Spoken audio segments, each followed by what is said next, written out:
Bueno, estamos en comunicación con Isabel Cerruti. Isabel Cerruti es una sobreviviente del centro de exterminio El Olimpo, y es profesora de historia y es miembro de la mesa del centro, de lo que fue el centro de exterminio. Buenas noches, Isabel, ¿cómo estás? Fabio Fáez, Adrián, Sergio y Ezequiel Genovese te saludan.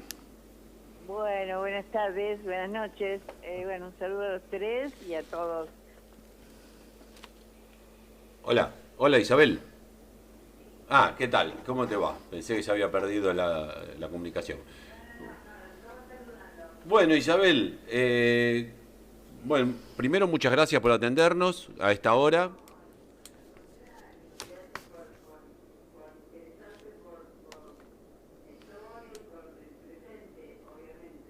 Bueno, para arrancar la historia, me gustaría que nos cuentes un poquito de tu vida, de cómo fue que llegaste a ser una sobreviviente, ¿no? Sí, bueno, en realidad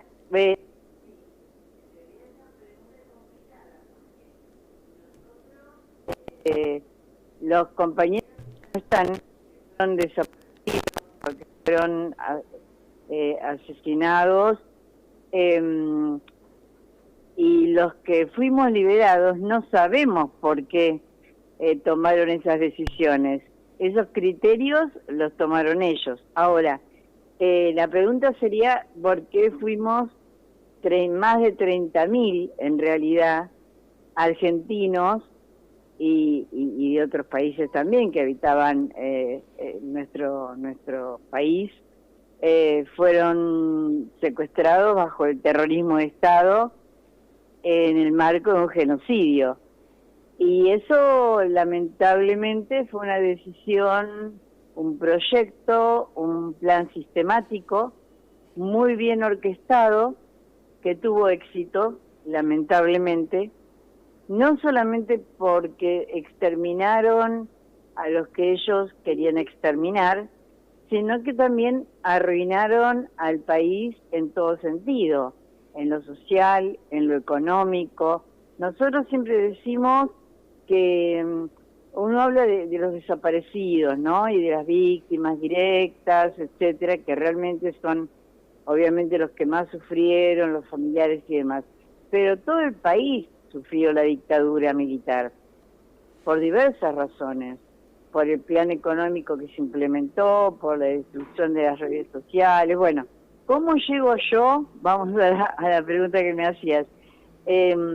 A ver, yo militaba, empecé militando en la Juventud Universitaria Peronista, estudié psicología, en el 74, 73, 74 empecé, y empecé a militar en la Juventud Universitaria Peronista. Luego, bueno, por supuesto que pertenecía a lo que eran Montoneros.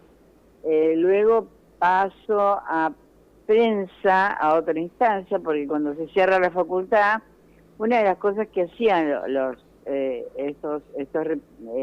estos militares, digamos, esas fuerzas, lo que hicieron fue, intervenir todas las escuelas, intervenir las universidades, cerrar todo lo que era acceso para la gente, para el pueblo, bueno, esto ya lo sabemos.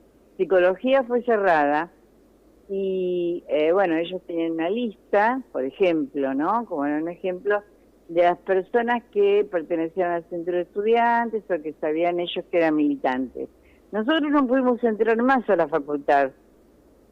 Mi carrera de psicología, porque realmente estudiábamos más allá de militar, estudiábamos, quedó truncada. Y bueno, de ahí paso a militar en lo que era prensa a nivel nacional de Montoneros. Y bueno, conocí a muchos compañeros realmente, y bueno, mi compañero, mi pareja, digamos, Ernesto Werner, es secuestrado el 11 de enero de 1977 y he llevado la ESMA. Yo estaba embarazada de 3 meses. Bueno, y ahí empezó un periplo tremendo porque los compañeros me cuidaban porque no se sabía qué podía pasar. Entonces, bueno, yo fui de casa en casa y ahí pasé en 20 casas más o menos hasta que tuve a mi hijo en agosto del 77 y conocí a un montón de compañeros maravillosos y a veces trato de recordar sus voces y de recordar sus caras y bueno, lamentablemente a veces, bueno, el tiempo y la memoria no ayuda, pero tengo presente los gestos, la solidaridad y bueno. Bueno, mi hijo nace en agosto del 77, yo sigo militando entre comillas porque ya la organización había pasado a la clandestinidad. Ya estábamos a mediados del 77 y no había muchas posibilidades de hacer prácticamente nada. O sea, ya en el 76 lo que eran las organizaciones políticos sociales o político-militares, como llaman algunas, ya estaban prácticamente diezmadas. Lo que hace las juntas militares es poner el broche de oro y asesinar, exterminar a los militares que quedaban. Muchos ya se habían ido del país, exiliados, por supuesto. Sí, recordemos que era pleno apogeo de la dictadura, cuando estaban claro, claro, su cima. Pero en 76 ya se había pasado a clandestinidad. No era que no se seguía militando, pero ya no habían... Sí. Claro, lo que ellos quieren demostrar en el 76 es que el poder de fuerza lo tenían ellos. Una demostración no solamente para los militantes, sino para toda la sociedad. Bueno, la cuestión es que, bueno, lamentablemente en el 78, lamentablemente para mí y también como les sucedió a tantos compañeros y compañeras, bueno, en el 78, en julio, el 22, hace poquito, se cumplió el aniversario, bueno, a mí me secuestran, yo estaba con mi hijo, con mi bebé, y voy a visitar un familiar que yo no sabía que ellos sabían, me podían ubicar ahí, y ahí me estaban esperando. La casa estaba vacía, habían robado absolutamente todo, las personas que vivían ahí no estaban, y había unas 10, 15 personas esperándome. Bueno, entonces, bueno, yo me doy cuenta de lo que pasa, obviamente. Un momento terrible. Estabas con tu bebé. Estabas con tu bebé. Claro, estaba con mi bebé que tenía 11 meses. Y hay un compañero que siempre cuenta cómo en un juicio le preguntan cómo fue el momento del secuestro, y él dice: el momento de mayor soledad de mi vida. Y realmente es así, porque nosotros lo que pensábamos es que nada, que nos iban a matar. O sea, nosotros no sabíamos que liberaban a compañeros o compañeras, no sabíamos tampoco que apropiaban niños y niñas, no sabíamos un montón de cosas que no sabíamos de los vuelos de la muerte. Bueno, nosotros pensamos que nos iban a matar como había ocurrido desde la década infame y pasó durante toda la historia argentina, que la represalia era el fusilamiento. Sí. Pero bueno, la cuestión es que, bueno, me llevan al banco, que queda en autopista Richieri y Puente 12. Ese lugar no pudo ser recuperado, pero sí lo señalizamos antes de la pandemia, con la comisión de Puente 12, o sea, la comisión que no está recuperado, hay fuerzas del ejército en este momento ahí. Pero bueno, por lo menos se señalizó. Y si uno va por autopista Richieri, yendo para Ezeiza, hacia la y derecha se puede ver. ¿En capital o del lado capital o del lado provincia? No, es al lado No, queda siempre provincia, provincia. el partido de La Matanza. Correcto. Y bueno, esto viene así, esto es el circuito atlético Banco Olimpo, por eso cuando escuchamos que es una nueva, por ejemplo, una nueva etapa del juicio ABO, es Atlético Banco Olimpo. Por ahí voy a hacer corta la explicación porque si no se hace muy pesado. Atlético es un centro clandestino que está en Paseo Colón, Sí. en pleno centro de la capital. Ahí funcionaba en el subsuelo de un edificio policial un centro clandestino. Como tenía que pasar la autopista 25 de mayo, era la época donde hicieron las autopistas, Sí. tienen que sacar a todos los prisioneros que estaban ahí y llevarlos a otro lado. Por eso empiezan a construir otro lugar nuevo, que es el Olimpo, para llevar a esos prisioneros. O sea, ahí se ve claramente, el Olimpo muestra el plan sistemático. No es que agarraban a una persona y la tiraban en una comisaría. Armaron un centro clandestino con celdas, enfermería, sala de tortura, etcétera, etcétera. O sea, y con todo el funcionamiento que tiene un lugar así. Pero como no se había, cuando hay que sacar a los prisioneros del Atlético, no se había terminado, se lleva a esos compañeros, los llevan al banco y empieza a funcionar el banco.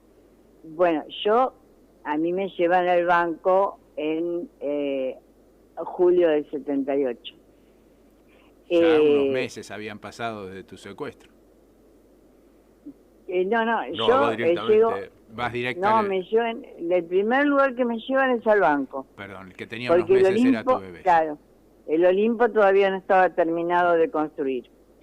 Bueno, después, a los pocos días, el 16 de agosto, por eso para el Olimpo es un día emblemático, digamos, triste, pero bueno, el 16 de agosto del 78, vacían el banco, lo vacían de personas, los represores, incluso los instrumentos de tortura, a todos los secuestrados que estábamos allí, nos cargan en 3 camiones del ejército a la madrugada del 16 de agosto y nos llevan a un lugar nuevo, que lamentablemente empieza a funcionar un nuevo centro clandestino en la Argentina. Hoy sabemos que son un poquito más de 900 centros clandestinos que hubo en la Argentina, o sea que toda la Argentina fue un centro clandestino. ¿Se sabe cuánta gente pasó por el Olimpo, Isabel? Sí. El Olimpo deja de funcionar a fines de enero de 1979, o sea, unos meses después, se abre en agosto y termina de funcionar en enero del 79 por varias razones. Y por ahí pasan 500 personas. Nosotros tenemos, y esto si ustedes me permiten lo tengo que decir, nosotros tenemos las listas con nombres y apellidos y fotos de alrededor de 90 personas. Ahora, ¿cómo sabemos que pasaron 500 personas por ahí? Sabemos porque a cada persona que entraba al centro clandestino, a la persona secuestrada, se le daban un número, una letra y un número. Dejábamos de ser Isabel tal para ser T40. Y los compañeros que venían de Atlético y y de Banco, que habían pasado por los 3 sitios, conocían este sistema y sabían que era correlativo. O sea, a 1, el que seguía a 2 y así sucesivamente. Entonces, estos compañeros que ya conocían el funcionamiento y que estuvieron en Olimpo, y algunos sobrevivientes y otros que no, lamentablemente no los mataron, están desaparecidos, nos decían, a ver, acá entraron tantas personas hasta el día de hoy, por ejemplo, hasta septiembre, porque por la correlación de números ellos sabían cuántas personas habían entrado. Y después, cuando nosotros hicimos la reconstrucción de alguna manera, que nos juntamos, armamos el rompecabezas de lo que había sido eso, todos tuvimos oportunidad, los que estuvimos más tiempo, de ver por lo menos desde nuestra celda a 5, 6, 7 compañeros.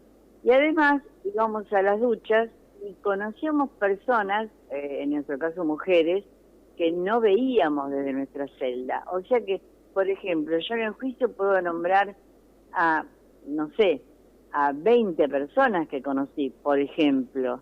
Entonces, 20 que conozco yo, 5 que conoció el otro compañero.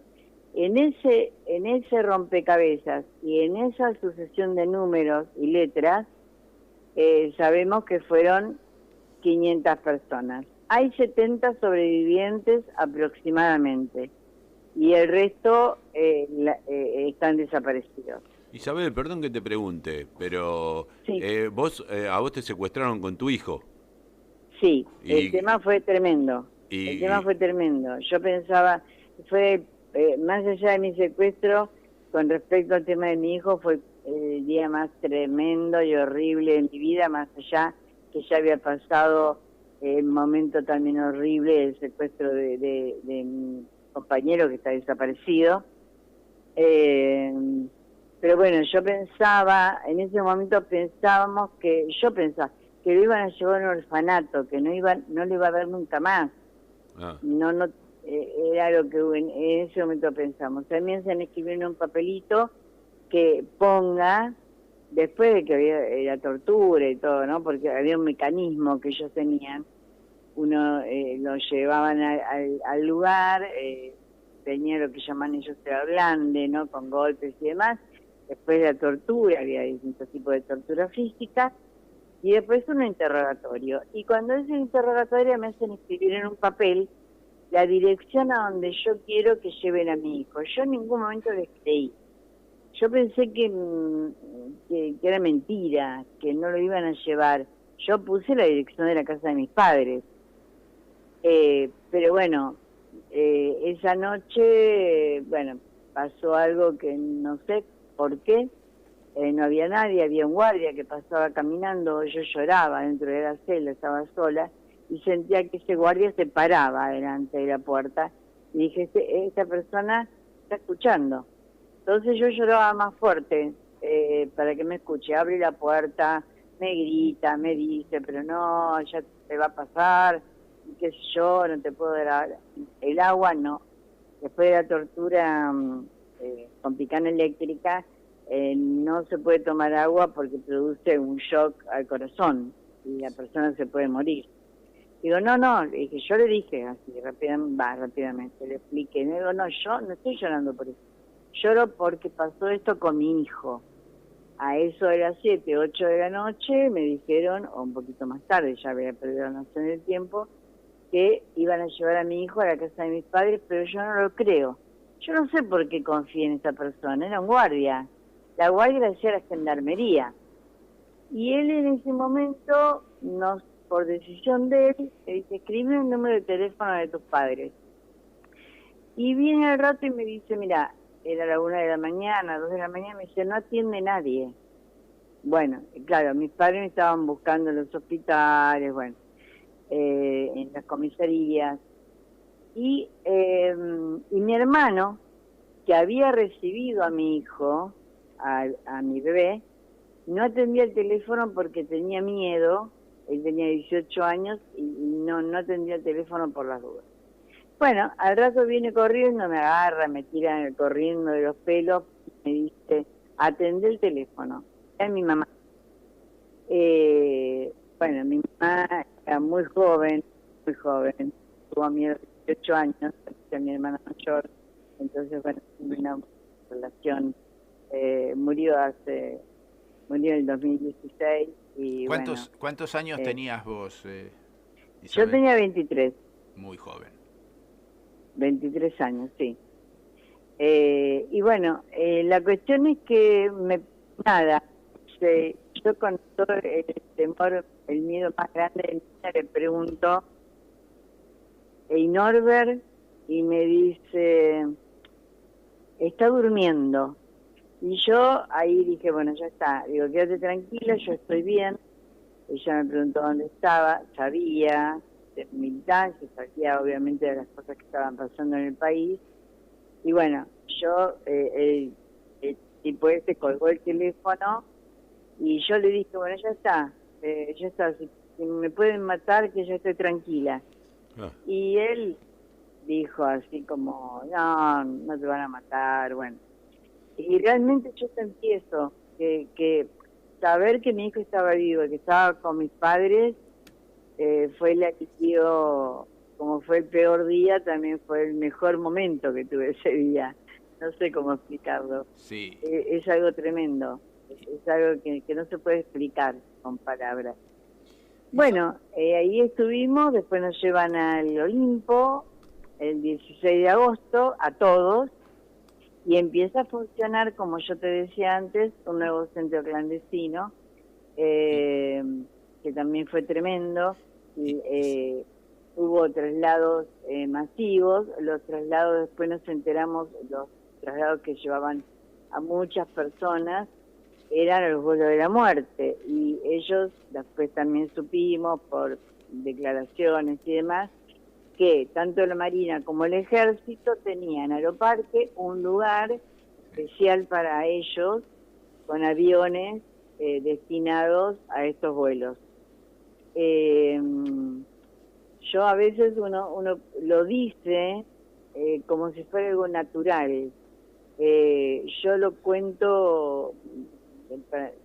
Sí, sí, digamos, tu relato no en digo primera, rápido, tu relato en pero primera es persona como es que realmente naturalizamos muchas cosas que son tremendas, Sí, sí. que son tan inhumanas, tan que incluso esto, la desaparición del cuerpo, ¿no? La desaparición, que el familiar no tenga la certidumbre ni siquiera de dónde está ese cuerpo. Bueno, como tantas cosas. Yo tengo, Isabel. Y bueno, en el enero del 79... Isabel, sí. Ezequiel te quiere hacer una pregunta. Sí, no, Sí. pero se cerraba por ahí. Sí, ¿en qué estabas? ¿En el 79? Sí, Sí, cerrá la idea. Antes de por ahí. sí. Decime. Sí, no, a fines del 79 deciden cerrar el lugar, bueno, por varios motivos de peleas entre ellos, entre las fuerzas que actuaban en ese lugar, que actuaron todas las fuerzas, aunque dependía del primer cuerpo de ejército, y porque venía la Comisión Interamericana de Derechos Humanos. Y deciden tirar todas las celdas abajo, dejan igual. Ustedes visitan el lugar, van a encontrar marcas, van a encontrar una parte del centro clandestino que quedó, pero bueno, deja de funcionar. Un grupo lo liberan, que es el nuestro, otro grupo va a traslado final y otro grupo va a la ESMA, porque ellos tenían conexión con la ESMA. Así que bueno, eso fue a finales de enero del 79, pero obviamente muchos compañeros que estaban ahí siguieron en la ESMA, por ejemplo, secuestrados hasta el 83. O sea que, terrible. Y algunos liberados y otros no. Así que, bueno, eso a grandes rasgos, ¿no? Pero sí, bueno, tendrás para contar siempre la solidaridad y la resistencia que se vivía de adentro. El relato en primera persona siempre es escalofriante, ¿no? Pero que un ser humano puede pasar a gestos sublimes del ser humano que venían de la mano de los compañeros y las situaciones más miserables, más terribles y humillantes de la mano de los represores. Era su trabajo, no era que lo hacían de malos, porque más allá que eran malos, obviamente. Claro, igual tenés que ser malo para... Claro, hay que ser, bueno, ya sabemos qué, pero ellos lo tomaban como un trabajo y ganaban mucho dinero porque además robaban casas, robaban propiedades, salían a robar a las casas, no solamente nuestras. Había delincuencia de parte de ellos no es que algunos dicen, ay, que vuelva a la dictadura, ¿viste? Que a veces dicen para que haya orden, que no haya delincuencia. La delincuencia existía. Bueno, los delincuentes más grandes fueron ellos. Sí, pero, por supuesto. Isabel, te voy bueno, te voy a proponer una sí. cosa, porque nosotros nos estamos como quedando sin programa ya, y, Bueno. dejar esto como la primera, o sea, esta primera parte de la nota tuya es tu relato en primera persona. Hay muchísimas cosas Sí. todavía con las que queremos preguntarte, Continuar. pero vamos a dejar para una segunda Bueno, etapa. Igual Adrián sí. acá, Ezequiel te quería hacer una... Sí, yo quería hacerte una pregunta. Hablabas al Sí. principio de la soledad que sentías cuando fue el secuestro. Sí. Cuando volvés al mundo, ¿la sociedad también era una soledad? Mira, hubo un exilio interno de parte nuestro. Es un proyecto que tenemos ahora en Olimpo, en Ex Olimpo. El exilio interno que hicimos no solamente los militantes, sino que hizo mucha gente. El exilio interno de no hablar, de hacer silencio, porque por ejemplo yo sentía que no le podía contar a mi familia, porque pensaba que yo les iba a contar alguna cosa, iban a sufrir porque yo les contaba cosas terribles que habían pasado. Entonces, lo que más o menos todos hicimos fue guardar silencio para que los familiares y los amigos no sufrieran lo que nosotros habíamos pasado. Y ese exilio interno también lo tuvo gente que no era militante, pero que escondía libros, que no hablaba con los vecinos porque todos sabían que había muchas cosas que no se podían decir. Y bueno, esto del exilio interno, que ahora vos lo traes, sí, también momentos de soledad.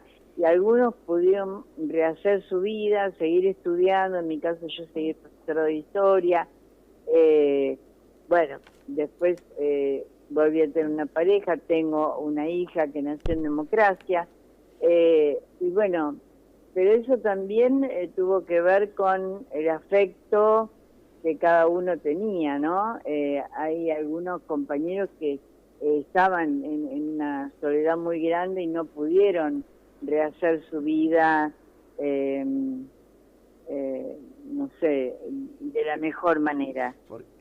Fue muy difícil, me imagino, pero bueno, y después, cuando ustedes quieran, hablamos del proyecto de Ex Olimpo. No, eso era que yo a eso llevaba, porque después a esto que mi pregunta un poco conllevaba, en base a tu respuesta, y veo que fue todo un proceso recuperar el Olimpo, y hace poco yo fui y realmente, bueno, tiene una energía muy especial el lugar, más allá de eso, pero hay se respira vida. Sí, en este momento, por hoy todo en día, lo que con se todo lo que se hace y todo lo que trabajan vida. ustedes ahí, se respira... A ver, y hay algo interesante de Olimpo comparado con otros sitios.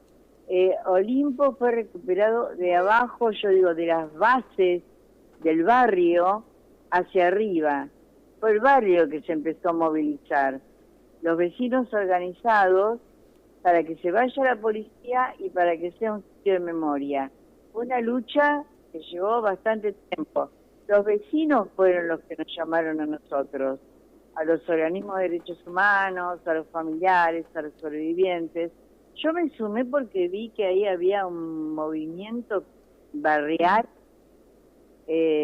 colectivo, que tenía un objetivo clarísimo y de derechos humanos. Y yo me sumé a eso, gracias a los vecinos. Y bueno, eso llegó al presidente de la Nación, que en ese momento era Néstor Kirchner, y nos llama a la Casa del Gobierno. Que bueno, yo sé lo que es Olimpo, por televisión vi un abrazo que hicieron los vecinos a Ex Olimpo, y bueno, hizo el decreto, el convenio de traspaso de nación a ciudad para que sea sitio de memoria, y a los 90 días se tenía que ir la Policía Federal. O sea que fue muy un tránsito muy interesante, audiencias en la legislatura, bueno, y ahí empieza la recuperación también de otros sitios, ¿no?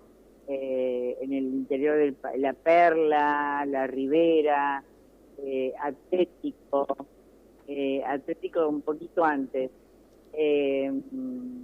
bueno, la ESMA, por supuesto, y otros, Pamayá, el Faro en Mar del Plata, que son sitios que cada uno tiene su característica, pero lo que el sitio da es la transmisión, el relato de la verdad, de lo que ocurrió en nuestra historia reciente, digamos. Isabel. Con infinidad de recursos. Isabel, nos quedan... didácticos, con arte, con obras de teatro, con talleres de distinto tipo, o sea, si se respira vida, como vos decías. Isabel, nos quedan dos temas. Nos quedan dos temas que lo vamos, que si vos nos permitís lo seguimos en otro momento. Uno son el tema de los juicios, que es muy importante eso, porque está muy tapado. Es tremendo. Yo te digo una cosita porque sé que no tiene mucho tiempo, sí, pero para que me hagas acordar dónde quedamos. Sí. Los juicios llevaron mucho tiempo. Pensemos que esto arrancó con la CONADEP, fue el juicio de las juntas en el 85, después viene la ley de impunidad, y cuando viene el kirchnerismo, de alguna manera, realmente porque había toda la posibilidad de comenzar los juicios, comienzan los juicios ya hace bastante tiempo, eso es 2003, y hay juicios en todo el país en las distintas causas. Bueno, con un gran esfuerzo de parte de la justicia, de parte de los abogados, los fiscales, los declarantes, porque no es fácil armar un juicio y llegar a la verdad y llegar a la justicia. Y entonces nos encontramos hoy con un panorama tremendo. Tenemos, por ejemplo, 100, para decir un número, de 100 represores, de 100 genocidas que fueron condenados, la mayoría a cadena perpetua, solamente un 20% hoy están en la cárcel. Bien, nos quedamos con ese título, Isabel. El 2 por 1 por goteo. Nos quedamos con ese título, Isabel, para retomar en la próxima, ¿te parece? El 2 por 1 por goteo. ¿Te parece? El 2 por 1 por goteo. Nos quedamos con ese 20% para retomar en la próxima charla que tengamos, ¿te parece? Porque esto es demasiado importante y demasiado interesante como para apurarlo. Tenemos que pelearlo porque la gente no lo sabe. Y bueno, entonces te agradezco mucho, Isabel. Fuiste recontra amable y bueno, queremos que nos des otra charla con el juicio y con todo lo que hacen en el ex Olimpo. Perfecto, cuando quieran. Muchísimas gracias, Julia. Muchísimo. Me gustaría conocerte personalmente, un día esto lo vamos a hacer. Bueno, y un día tendrían que hacer la visita. Dale. Te paso el chivo. Sí, sí, cómo no. Para hacer las visitas hay que mandar un mail. Y es fácil, para anotarlo, si le quieren repetir, es visitas.exolimpo@gmail.com. Visitas.exolimpo@gmail.com, el mail para solicitar ahí la visita. Nos mandan el mail y nosotros respondemos. Gracias, Isabel. No, muchísimas gracias a ustedes. Isabel Cerruti, en No Vinimos de Paseo.